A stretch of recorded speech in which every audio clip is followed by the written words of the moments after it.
Dictation शुरू होगी 3 second बाद। सभापति महोदय, हमारे देश में गृह मंत्रालय और गृह मंत्री का कितना महत्व है, इसका अनुमान इसी से लगाया जा सकता है कि स्वतंत्र भारत में गृह मंत्रालय का भार सरदार पटेल ने स्वयं अपने कंधों पर लिया। सरदार पटेल का साहस, उनका उत्साह और उनकी बुद्धि तीनों ही हमारे गृह मंत्रालय के लिए आदर्श का काम कर सकती हैं, परंतु दुर्भाग्य से सरदार के पश्चात इन तीनों बातों में कुछ कमी आती हुई दिखाई देती है। उदाहरण के लिए एक ही बात मैं कहना चाहता हूँ।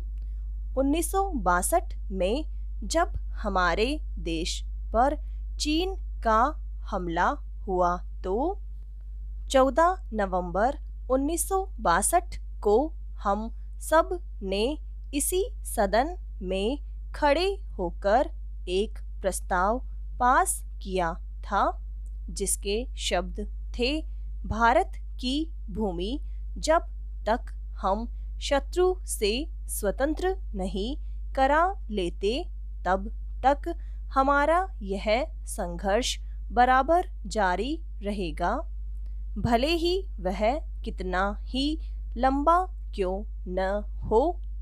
लेकिन कुछ दिन बाद आगे चलकर हमने राष्ट्रीय एकता सप्ताह या दिवस मनाना शुरू किया, तो हमने उस प्रतिज्ञा को कुछ दूसरे शब्दों में बदल दिया।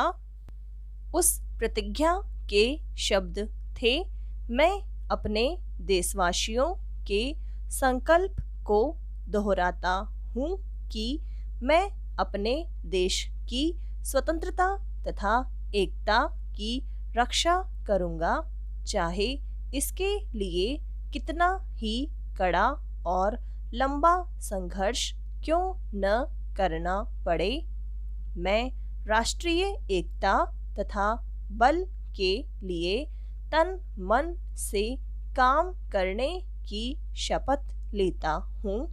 लेकिन इस बार राष्ट्रीय एकता सप्ताह के सिलसिले में एक छोटा सा प्रकाशन भारत सरकार की ओर से प्रकाशित हुआ है। इस प्रकाशन में स्वयं इन्होंने लिखा कि 1962 में चीन द्वारा आक्रमण के बाद शपथ की भाषा में थोड़ा परिवर्तन कर दिया गया है और जो शब्द बदल दिए गए हैं उनको भी मैं सदन की जानकारी के लिए सुनाना चाहता हूँ। मैं प्रतिज्ञा करता हूँ कि मैं कभी हिंसा का प्रयोग नहीं करूँगा और मेरा विश्वास है कि धर्म, भाषा, प्रांत संबंधी तथा अन्य सभी राजनीतिक और आर्थिक विवादों का शांतिपूर्वक और संवैधानिक तरीकों द्वारा हल किया जाना चाहिए। अब मैं आपके माध्यम से जानना चाहता हूँ कि 1962 में संसद ने जो निर्णय किया था, क्या भारत सरकार अपने उस निर्णय से हट रही है? अगर सरकार अपने निर्णय से हट रही है तो यह जो सरकारी प्रकाशन आया है, जिसके द्वारा 1962 की शपथ में परिवर्तन किया गया है, इसका आधार क्या है? सभापति महोदय, हम यह समझें कि किसी तरह का चीन का दबाव इस सरकार पर पड़ रहा है, जिसने सरकार के सोचने के ढंग में परिवर्तन कर दिया है। मैं गृह मंत्री से विशेष रूप से यह कहना चाहता हूँ कि सरदार पटेल जिस जगह पर बैठे थे, आज आप उसी जगह पर बैठे हुए हैं और राष्ट्र को आंतरिक सुरक्षा का भार आपके कंधों पर है। इस प्रकार के प्रशासन सरकार की दुर्बलता के सूचक हैं। दूसरी बात, मैं सांप्रदायिक दंगों के संबंध में कहना चाहता हूँ। इन सांप्रदायिक दंगों से निश्चय ही हमारे देश की जो आंतरिक स्थिति है वह बिगड़ती जा रही है। दुनिया के दूसरे देशों में हमारा देश बदनाम हो रहा है। सबसे पहले मैं गृह मंत्री महोदय से कहना चाहता हूँ कि अब जितने सांप्रदायिक दंगे हमारे देश में स्वतंत्रता के बाद हुए, गृह मंत्रालय इस बात की जानकारी ले कि इनका प्रारंभ कहाँ से होता है और कौन उनको प्रारंभ करता है।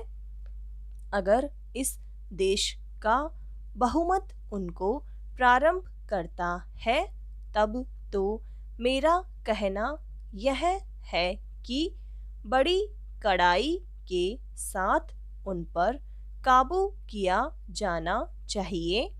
लेकिन अगर दूसरे लोगों की तरफ से प्रारंभ होता है, तो मैं समझता हूँ कि उनके अंदर इतनी हिम्मत नहीं है। जब वे जानते हैं कि इसका परिणाम यह होगा कि हमको और हमारे दूसरे सहयोगियों को चोट लग सकती है, फिर भी वे इसका प्रारंभ करें, तो मुझे ऐसा लगता है कि कोई तीसरी शक्ति अवश्य है जो आज भी 5 दशकों के पश्चात हमारे सामाजिक जीवन को दुखी बनाना चाहती है। उदाहरण के लिए मैं एक ही बात कहना चाहता हूँ। पहले गृह मंत्रालय जब अपनी वार्षिक रिपोर्ट प्रकाशित करता था, तब उसमें बतलाया जाता था कि हमारे देश में दुनिया के किस किस देश के कितने नागरिक रह रहे हैं।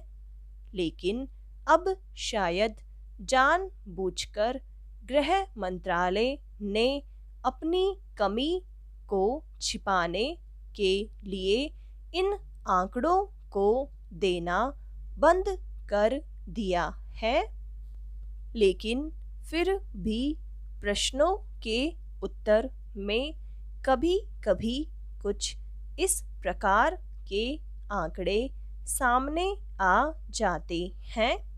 अभी हाल में जब यहाँ पूछा गया कि हमारे देश में पाकिस्तान के कितने नागरिक ऐसे हैं जो पासपोर्ट लेकर रह रहे हैं, तब उत्तर में सरकार ने बतलाया कि इस समय पासपोर्ट के आधार पर भारत में रह रहे पाकिस्तानी नागरिकों की संख्या लगभग 217,000 है। समाप्त।